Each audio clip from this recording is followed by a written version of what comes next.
السلام علیکم۔ رمضان کی مخصوص دعائیں۔ اے اللہ، اس مہینے کے پہلے عشرے میں ہم پر اپنی رحمتوں کے دروازے کھول دے۔ اے میرے رب، ہمارے تمام صغیرہ اور کبیرہ گناہ معاف فرما دے۔ اے اللہ، ہمیں اپنی بارگاہ سے نیک اور صالح اولاد عطا فرما۔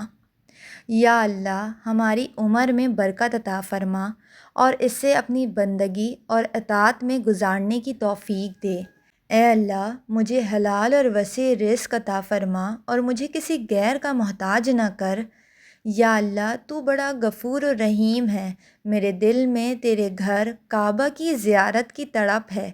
میرے لیے حج اور عمرے کے راستے آسان فرما دے اور مجھے جلد از جلد اپنے مقدس گھر کا بلاوا عطا فرما۔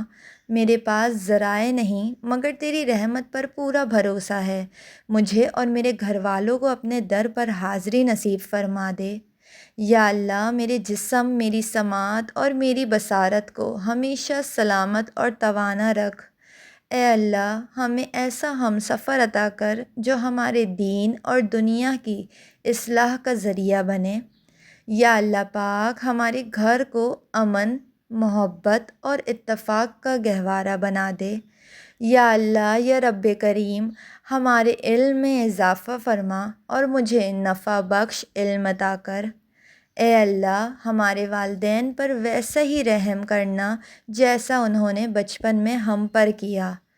اے اللہ، ہمیں قرض کے بوجھ سے اور دشمنوں کے غلبے سے اپنی پناہ میں رکھ۔ اے اللہ، ہمیں قبر کی سختی، اندھیرے اور عذاب سے اپنی پناہ میں رکھ۔ یا اللہ پاک، ہماری تمام مشکلیں آسان فرما دے اور میرے دل کو اطمینان عطا کر۔ اے اللہ، ہمیں حاسدوں کے حسد سے اور ہر قسم کی بری نظر سے محفوظ رکھنا۔ یا اللہ پاک، دونوں جہانوں کے مالک، ہمارے دل کو اپنے دین پر ثابت قدم رکھ اور گمراہی سے بچا۔ اے اللہ، پل صراط پر ہمارے قدموں کو ثبات عطا کرنا اور اسے بجلی کی طرح پار کروا دینا۔ پل صراط سے بآسانی گزرنا نصیب کرنا۔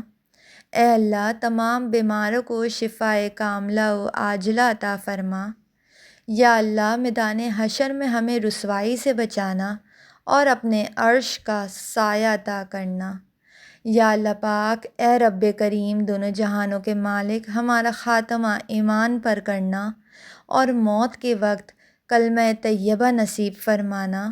یا اللہ پاک، بے شک ہم بہت زیادہ گنہگار ہیں، لیکن ہمارے بدن کو جہنم کی آگ پر حرام کر دے۔ یا اللہ، میری توبہ قبول فرما اور مجھے دوبارہ گناہوں کی طرف نہ جانے دے۔ اے اللہ، ہمیں اپنا شکر گزار بندہ بنا اور ناشکری سے بچانا۔ اے اللہ، اے ہمارے رب، ہم سے ہماری عبادات، ہمارے روزے، ہماری نمازیں اور ہماری دعائیں قبول فرما۔ بے شک تو ہی سب کچھ سننے والا اور جاننے والا ہے۔ آمین ثم آمین۔